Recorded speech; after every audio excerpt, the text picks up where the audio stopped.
Hampir 35% kan yang main di tim itu. Itu kan berarti itu kan ada asing. Ada asing. Di total anak awak banyak. Kenapa memulai dari situ? Saya waktu itu masih kepingin main bola karena di BNI kan izinnya sulit apa kan. Oke, saya milih ikut Pak Suemi. Itu ketika itu sudah status karyawan atau masih honor di? Baru magang. Oh, baru magang. Baru pegawai baru. Tim kita dulu kan tanpa bintang ya. Ya. Ya kan. Tapi seorang Pak Suatman Iman, Haji Suatman, bisa dia menyatukan dari berbagai daerah dan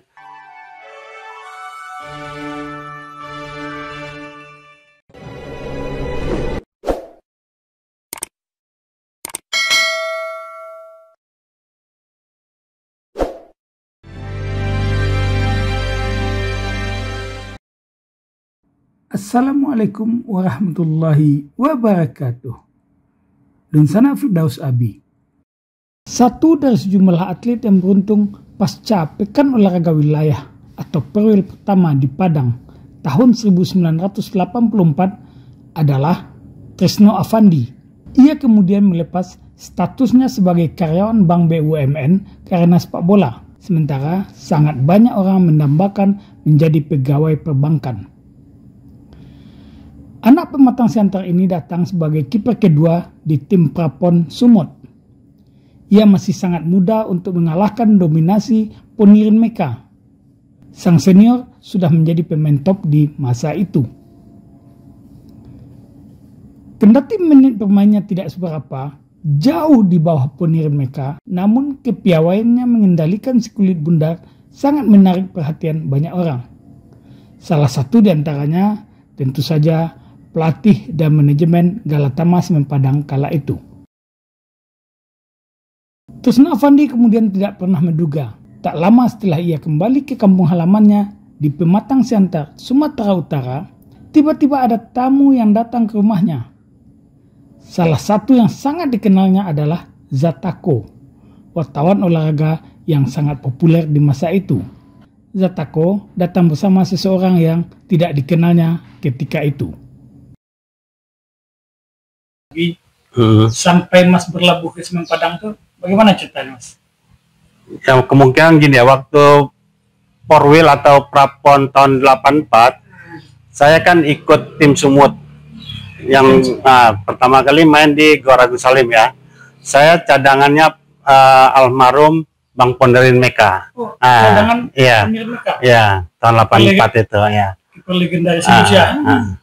Mungkin di situ mungkin salah satu tele scouting dari Semen Padang mungkin melihat, atau kebetulan waktu itu Pak Suatman mungkin kan pelatih Sumbar ya waktu itu. Ya. Dan setelah itu saya pulang, waktu itu saya masih bekerja di BNI 46 Medan. Waktu saya pulang dapat kunjungan dari manajer Semen Padang almarhum Pak Suemi Irwan. Dia pertama katanya ya, informasinya dia mencari seorang kiper yang muda katanya kan. Waktu itu saya masih umur sekitar 20 tahun. Jadi dia langsung ke Medan menanyakan di sekitar Kebun Bunga Medan ya. Di Kubu PSMS. Ketemu sama almarhum Zulkarnain Pasaribu. Dia bilang kalau cari Citres jangan di sini lagi, dia udah pulang ke Siantar katanya. Kebetulan saya kan klub di Bintang Utara juga. Berarti ditemukan oleh Daman di saat tim kemungkinan ya. Kemudian Pak Suemi lalu kemudian lanjut ke Semen Padang tahun 86 itu. Kebetulan saya masih dikerja di BNI 46. Saya ditawari datang langsung Pak Suemi ke rumah bersama dengan wartawan senior kita, Zatako. Ke Siantar. Bersama dengan pimpinan Panin Band yang di Siantar, kebetulan mantan pemain bola Pak Abdul Rahim, kawan baik Pak Suemi Irwan. Jadi dipertemukanlah kami. Tresno sangat terkejut setelah mengetahui maksud kedatangan tamunya tersebut. Tanpa pikir panjang, Dirinya mempersiapkan segala sesuatu agar bisa segera bergabung dengan Galatama Semen Padang, sebuah klub yang sedang naik daun di masa itu. Sebelum berangkat ke Padang, Tresno Avandi harus menyelesaikan urusannya dengan pekerjaan. Ia meninggalkan pekerjaannya sebagai karyawan BNI 46 di Sumatera Utara. Saya waktu itu masih kepingin main bola karena di BNI kan izinnya sulit apa kan. Oke, saya milih ikut Pak Suemi. Itu ketika itu sudah status karyawan atau masih honor di? Baru magang. Oh, baru magang. Baru pegawai baru. Tinggalkan, biasa kan orang dengan status karyawan bank itu kan sudah wah itu Mas. Kenapa Mas tinggalkan itu? Ya kita karena ini ya, karena sepak bola itu udah kayaknya udah sebagian hidup kita ya. Tresno mengatakan, jika bekerja di bank sangatlah sulit untuk mengembangkan kemampuan sepak bola. Pilihannya sudah bulat. Ia berangkat ke Padang dan bergabung dengan Semen Padang. Pilihan Tresno juga berjalan mulus. Orang tuanya menyerahkan sepenuhnya keputusan kepada Tresno Avandi. Ada pertentangan atau teguran dari keluarga Mas, orang tua atau segala macam? Saya rasa enggak, karena orang tua saya sangat mendukung dengan olahraga. Kebetulan kami 8 orang, rata-rata olahragawan semua. Ada Zalfi, penjaga gawang paling senior setelah rekannya Dahlan keluar dari Galatama Semen Padang. Ada juga Ruben Christoph yang lebih dahulu bergabung. Baik Ruben maupun Tresno Avandi, keduanya masih mengingat masa-masa pertemuan keduanya. Ketika 86 masuk itu, siapa di Semen Padang gitu? Dengan siapa? Kiper waktu itu bersaing gitu? Ada Jalpi sama Ruben. Yang udah duluan Ruben. Daripada saya hitungan berapa bulan gitulah. Ketika itu ada Jalpi sama Ruben. Itu yang paling senior ketika itu Jalpi. Saat itu hanya ada tinggal Jalpi. Oh, Jalpi masih Bang Jalpi. Iya, itu baru saya masuk, baru masuk Tresno dan lain-lainnya. Oh gitu. Di saat itu saya masuk Jalpi tinggal 1. Oh, tinggal 1. Oh, berarti ketika itu Bang Dahlan sudah keluar ya? Siap. Oh, almarhum kakak. Dahlan. Iya, sudah keluar. Berarti tinggal 1 Zalfi, masuk Om Ruben. Iya, siap. Bagi Tresno, kehadirannya di tim sangat tidak terduga. Hal yang semakin tidak terduga kembali menghampirinya. Sepekan sejak bergabung, ia memulai debut. Ia diberi kesempatan bermain di babak kedua. Ketika itu, Semen Padang sudah tertinggal di kandang sendiri. Setelah di Semen Padang ini, bagaimana persaingan ketiga penjaga gawang ini untuk bisa mendapatkan tempat di tim? Ya kita tunjukkan waktu pertama kan dedikasi waktu latihan kan kelihatan itu. Kebetulan waktu itu baru seminggu kita melawan Kramayuda. Baru bergabung sih. Iya. Lawan Kramayuda, saya pun nggak tahu waktu itu udah didaftar atau enggak, saya nggak tahu. Tapi waktu turun mau ke lapangan, saya dikasih baju, suruh ke lapangan bersama. Waktu itu main pertama Bang Jalpi ya. Oh, Bang Jalpi. Jalpi. Waktu Kramayuda kan lagi bagus-bagusnya. Iya. Itu babak pertama udah kalah 4-0. Kalah 4-0. Jadi disuruh Pak Salman tes pemanasan katanya.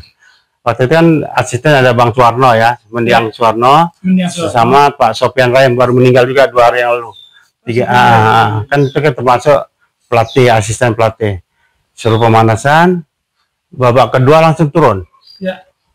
Langsung turun, di situ nggak tahu saya, entah gimana penampilan, saya bisa banyak menahan serangan-serangan pemain nasional dari Kramayuda ya. Iya. Karena ketika itu KTB ya, 3 bulan kan. Ya, malah kita bisa membalas 1. Tapi skornya terakhir 5-1 kita kalah. Kebobolan 1. Apa respon awal yang Mas Tris rasakan ketika itu? Selama ini pun saya waktu itu kan sebelum ke Semen Padang udah di Persesi Siantar ya. Di situ saya memang udah biasa inti. Jadi saya pun waktu itu nggak apa kali kan. Nah, tapi kan atmosfernya beda. Beda, memang beda. Karena saya belum pernah dilihat banyaknya penonton di Iman Bonjol antusiasnya gitu. Sampai sentel ban waktu itu nggak salah. Karena yang dilawan kan tim nasional semua kan pemainnya. Kipernya waktu itu si Bonar Tobing. Bonar Tobing ya. Kan nasional juga. Cadangannya saya Ediarto kan. Debut tersebut memberikan nilai khusus bagi Trisno Avandi. Beberapa hari kemudian, ia justru dimainkan sejak awal. Capaian tersebut menjadi bagian dari lompatan prestasinya berlaga di kancah sepak bola semi-pro. Sejak itu pula, ia harus berjuang keras agar tempat yang sudah didapatkan tidak beralih kepada kedua seniornya, Zalfi dan Ruben Christoph. Dapat tempat pertama, berapa lama? Setelah itu kan biasanya 3 hari berikutnya kan lawan Tuna Sinti. Ya. Langsung saya jadi utama. Ya. Alhamdulillah menang lagi kita di situ. Berikutnya lawan Warna Agung, alhamdulillah menang. Ya udah sampai akhirnya tempat ini sulit digeser oleh lagi. Kecuali saya sakit gitu lah. Nggak tahu gitu, mungkin kepercayaan zaman ke saya. Alhamdulillah dia sangat percaya ya. Trisno Avandi datang ke Semen Padang dengan bekal yang dibawanya dari Pematang Siantar. Ia berlatih dan bermain di lapangan dekat rumahnya. Teman sparingnya justru abang kandungnya sendiri. Abangnya pernah dipanggil PSMS Medan dan tim Prapon Sumatera Utara. Sama-sama berposisi sebagai penjaga gawang dengan dirinya. Selain itu, ada juga senior yang satu kampung dengannya. Proses Mas latihan di kampung mana gitu? Di Siantar. Ya kebetulan kan di Siantar abang saya kan kiper juga ya, yang senior di Siantar. Jadi kami sering berlatih berdua. Kebetulan di dekat rumah kami ada lapangan sekolah SMA. Itu ada lapangan kampung lah ya kan. Kami sering latihan berdua bersama-sama dengan anak-anak kampung kami yang di Siantar itu. Nah itu. Jadi ya hampir tiap hari kami latihan berdua aja. Nggak ada tanpa guru ya, istilah. Tapi sebelum ada saya mengenal kiper pertama kali ada namanya di Siantar Buyung Ali namanya pelatih KP. Cuma itu kan beda, sering berdua aja sama abang. Kalau abang seperti apa namanya? Pernah main di PSMS? Pernah dipanggil Prapon. Sama kita saya bilang kebetulan dia kan kena kerja di BDN Bank Dagang Negara, izinnya sulit kan. Nah, sehingga dia mengundurkan diri. Waktu itu bukan mengundurkan diri, ada dicoret karena jarang mengikuti TC. Berarti beliau lebih memilih pekerjaan. Karena jauh kan Siantar Medan. Nah, dia di cabang Siantar. Selama bermain di Semen Padang, Trisno Avandi memandang tim yang dibawa oleh Suatman adalah tim yang unik, sekaligus tergolong aneh. Hal ini disebabkan tim yang ditangani Suatman Imam tersebut nyaris tanpa pemain bintang. Tetapi dalam perjalanannya, tim ini bisa dipadu-padankan. Padahal mereka berasal dari latar belakang yang berbeda. Kemudian pemain tersebut bisa menjadi pemain top dan pemain bintang. Malahan tidak sedikit pemain Semen Padang kala itu yang dipanggil oleh Timnas Indonesia. Selama proses itu Mas, apa hal-hal unik, menarik yang bisa Mas bagi ke kita-kita ini? Uniknya gitu ya, menarik atau uniknya gini ya. Tim kita dulu kan tanpa bintang ya. Ya kan, tapi seorang Pak Suatman Iman, Haji Suatman, bisa dia menyatukan dari berbagai daerah dan karakter yang berbeda, bisa menyatukan kita dengan sehingga Semen Padang disegani waktu itu. Dari mana kita? Dari Padang sendiri banyak kan? Dari Medan, umumnya dari Medan, Aceh. Ada Mas Koraub dari Makassar. Tapi sebagai besar 3 itu ya? Sumbar, Aceh, Sumut, Aceh, itu aja. Kemudian yang Sumbar itu banyak dari daerah. Hal menarik lainnya yang dirasakan oleh Trisno Avandi adalah perhatian luar biasa dari pecinta Semen Padang. Kala itu, ia masih mengingat selalu bagaimana kecintaan publik sepak bola di Sumatera Barat. Trisno mengenang ketika itu Stadion Imam Monjol yang bersebelahan dengan pusat aktivitas masyarakat di Pasaraya Padang. Beberapa jam sebelum pertandingan berlangsung, sudah banyak toko dan kedai yang tutup. Selain ingin menyaksikan Semen Padang secara tim, mereka juga ingin melihat anak-anak dari kampung mereka. Karena tim dari Bukit Karang Putih tersebut dihuni pemain yang mayoritas berasal dari berbagai daerah di Sumatera Barat. Di antaranya anak-anak dari Padang, Padang Pariaman, Padang Panjang, Tanah Datar, Payakumbuh, dan sebagainya.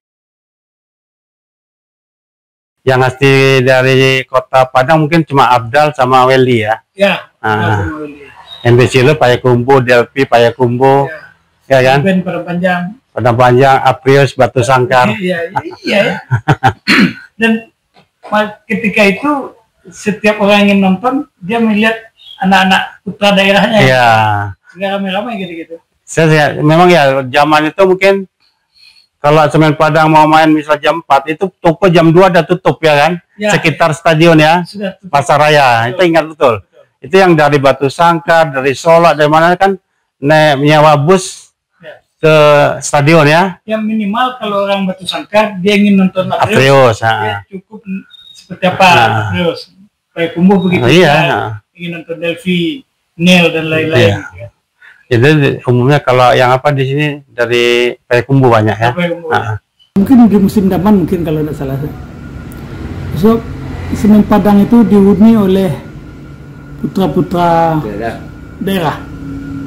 Baca lo dapat mendapat gitu kok itu. Kan banyak daerah talenta-talenta yang berbakat. Yang tapi ada tambahan dari Medan, ada beberapa orang. Ya. Untuk Tuhan, kamu mencari anak tu misalnya budak-budaknya latihan tu main sekali, 2 kali. Lah nampak dah. InsyaAllah. Tuhan kasih yang begitu. Ya. Anakku jadi kau macam dah mati. Tapi harus patuh dilatih. Aku nak patuh dilatih nak jadi itu. Ya. Alhamdulillah jadi semua. Dulu 75% daerah. Ya. Yang letting Delphi itu 5% itu. Ya.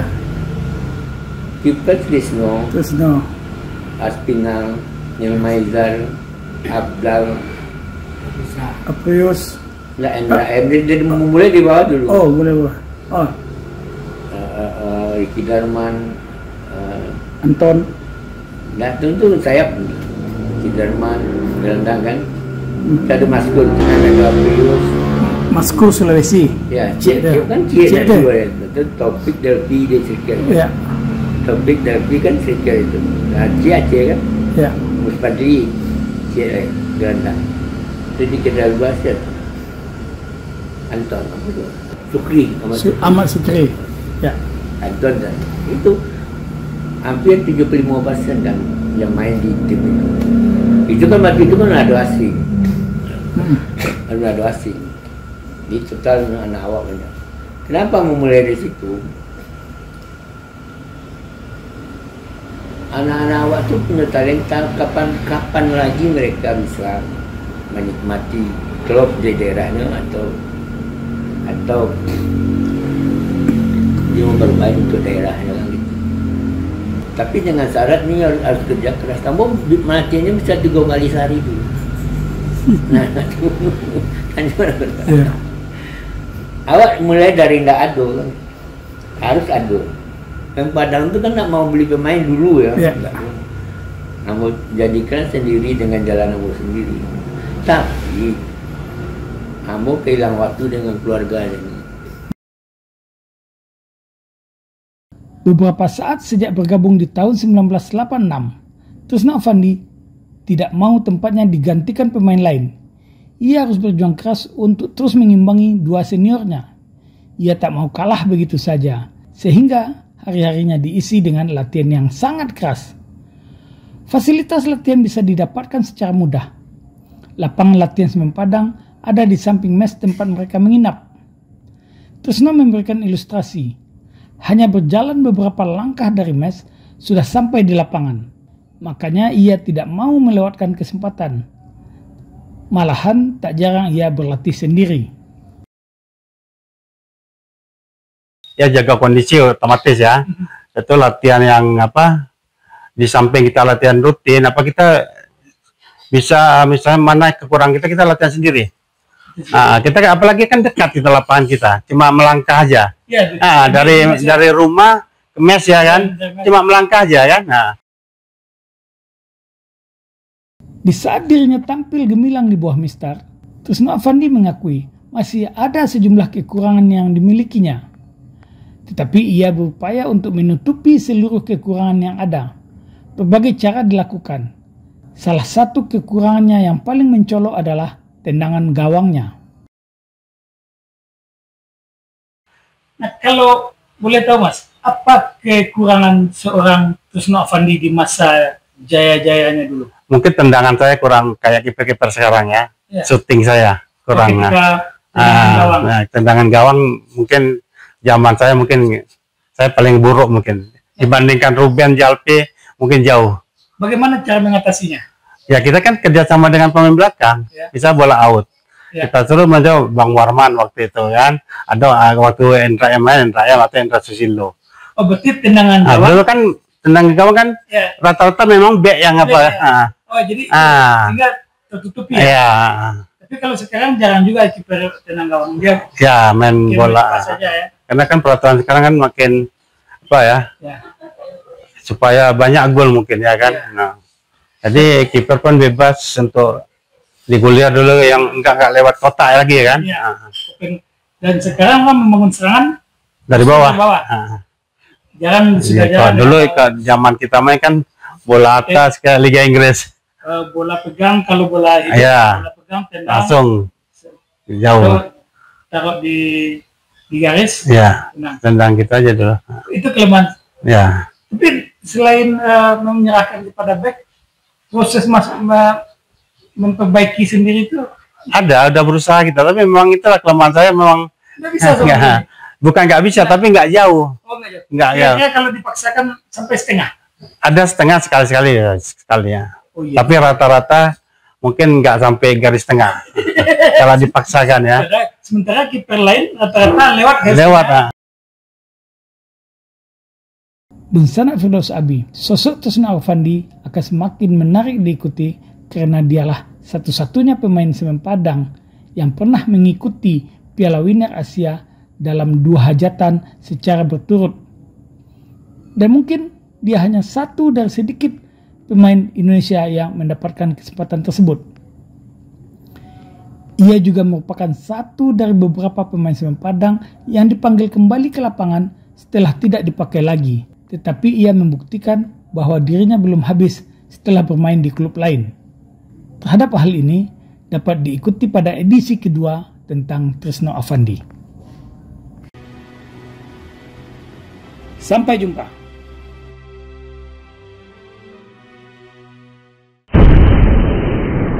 Sampai di sini dulu jumpa kita kali ini, dan tetap dukung channel ini sehingga kami bisa memberikan informasi-informasi yang inspiratif untuk kita semua.